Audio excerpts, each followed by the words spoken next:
Assalamualaikum warahmatullahi wabarakatuh. Kami dari kelompok 1 mata kuliah menulis etnografi yang terdiri dari saya, Teti Rosalina, teman saya Amalia Fatmarini dan Anggun. Pada kesempatan kali ini kami akan mempresentasikan atau menjelaskan hal-hal yang berkaitan dengan pembelajaran daring. Audio Jungle.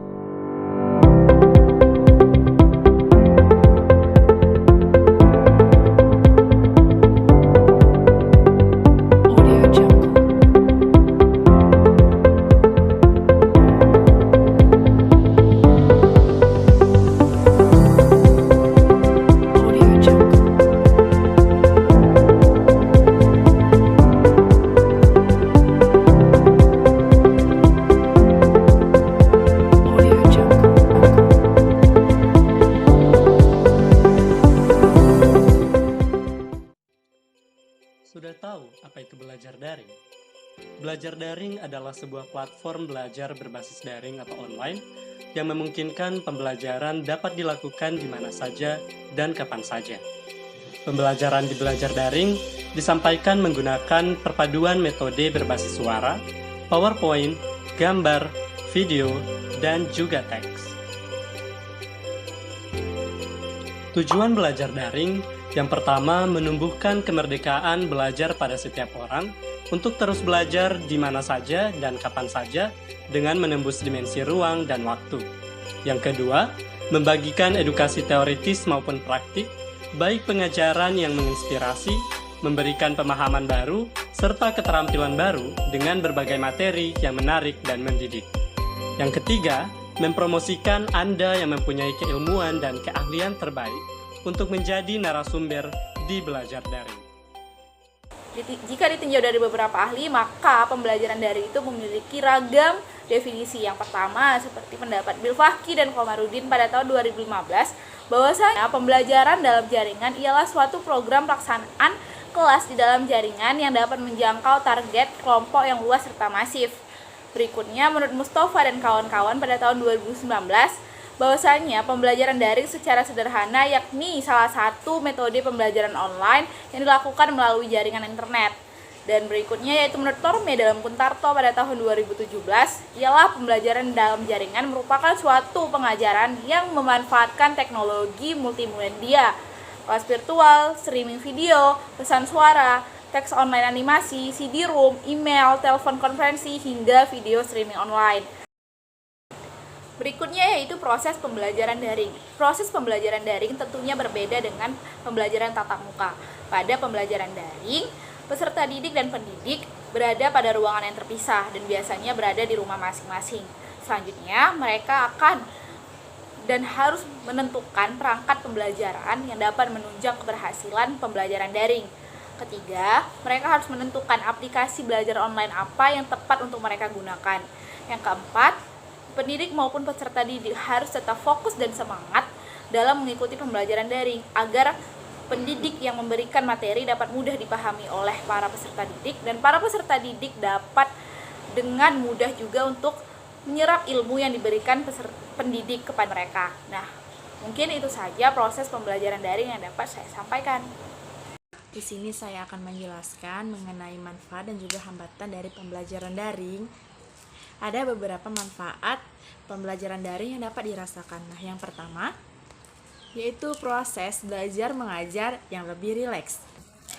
Dengan pembelajaran daring, siswa dan juga pengajar atau pendidik dapat belajar lebih rileks karena dalam keadaan di rumah. Sehingga siswa dan juga pengajar merasa nyaman jika sedang melakukan proses belajar mengajar secara berlangsung. Nah, yang kedua yaitu waktu belajar yang lebih fleksibel. Hal ini dapat dikatakan sebagai suatu kelebihan dari pembelajaran daring dibandingkan dengan pembelajaran tatap muka. Belajar daring memungkinkan siswa untuk mengatur waktu mereka sendiri untuk belajar, sehingga siswa yang memiliki kesibukan di luar belajar, seperti misalnya kesibukan bekerja, bisa dapat efisien dengan tetap dapat belajar. Nah, yang ketiga yaitu lebih mudah menghafal subjek pelajaran. Nah, yang mana karena sistem belajar daring lebih digital, Maka pembelajaran pun bukan dalam bentuk buku fisik, melainkan presentasi digital dan juga buku digital. Dengan adanya bahan pembelajaran yang telah digitalisasi, maka siswa tidak perlu mengalami kesulitan seperti membaca dan juga kesulitan mengikuti dikte. Selanjutnya saya akan menjelaskan mengenai kendala-kendala apa saja yang terjadi saat pembelajaran daring berlangsung. Seperti lokasi yang tidak terjangkau di jaringan internet dan juga paket kuota yang minimalis. Selanjutnya yaitu media pembelajaran yang digunakan oleh pengajar atau guru itu terlalu monoton sehingga membuat murid atau peserta didik itu merasa kejenuhan atau bosan. Nah, selanjutnya yang ketiga yaitu pembelajaran dominan belum interaktif, dan yang keempat, karakter dan perilaku murid itu sangat sulit untuk dipantau. Pembelajarannya cenderung selalu pembelajaran daring terus, dan juga tugas cenderung online. Tugas yang diberikan kepada murid itu menumpuk. Nah, ini merupakan salah satu dari kendala lain.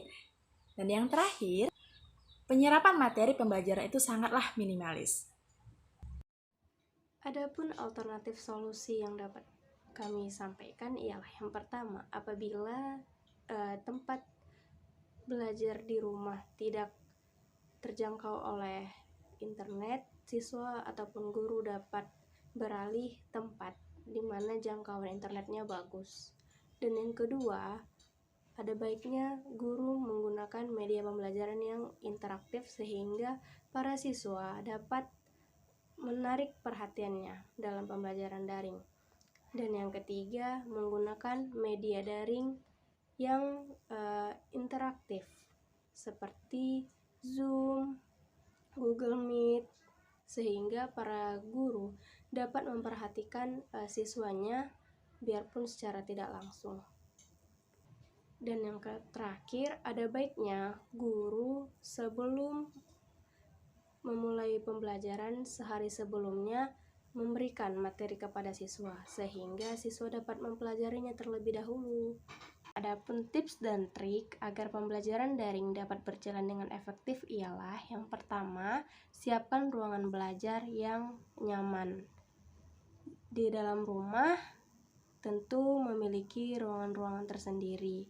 Nah, pilihlah satu ruangan yang teman-teman merasa nyaman dan tidak terganggu apapun apabila sedang belajar online. Karena pembelajaran daring membutuhkan fokus yang tinggi, sehingga perlunya ruangan yang memadai untuk kita melakukan pembelajaran daring. Dan yang kedua, buat jadwal belajar online yang konsisten, sehingga semuanya tertata dengan rapi dan tersusun. Nah, ini penting teman-teman, apalagi jika teman-teman mengikuti pembelajaran online sambil bekerja. Nah, di sini diperlukan manajemen waktu kalian sehingga dapat belajar online ataupun pembelajaran daring berjalan dengan efektif.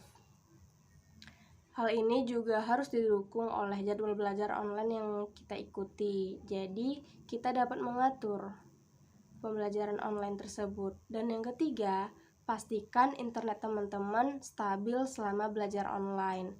Nah, yang paling penting, jaringan internet yang tidak lancar menghambat keefektifan kita dalam mengikuti pembelajaran online ataupun pembelajaran daring. Jadi sebelum kita belajar online ataupun daring dimulai, kalian wajib memastikan koneksi internet kalian berjalan dengan lancar atau tidak. Nah, yang keempat, selesai kita belajar online, buat ringkasan evaluasi belajar. Hal ini untuk mengukur sejauh mana pemahaman teman-teman yang kalian dapat dalam belajar online, skill baru apa yang sudah dapat kita praktekkan, dan hal apa yang sekiranya belum dipahami. Jika tahap evaluasi sudah dilakukan, jadikan evaluasi tersebut jadikan catatan untuk menentukan apakah butuh tambahan kelas belajar online atau tidak, agar kelas belajar online yang kita ikuti tidak berakhir dengan sia-sia. Nah, yang terakhir yang tidak kalah penting juga, siapkan peralatan yang dibutuhkan sebelum pembelajaran online dimulai.